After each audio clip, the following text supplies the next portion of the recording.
দেশনেত্রী বেগম খালেদা জিয়ার রাজনীতিতে আগমন ছিল আকস্মিক, কিন্তু দেশের প্রয়োজনে তা ছিল অনিবার্য।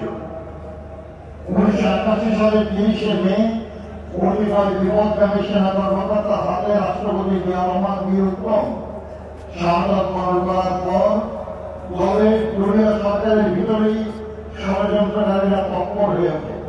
প্রথম এবং মুসলিম বিশ্বে দ্বিতীয় নারী প্রধানমন্ত্রী।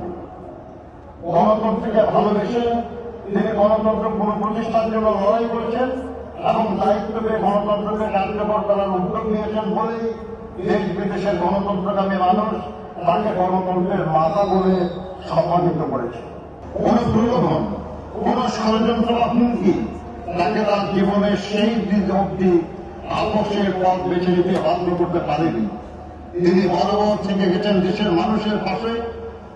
তিনি বলতেন, বিদেশে আমাদের বন্ধু আছে,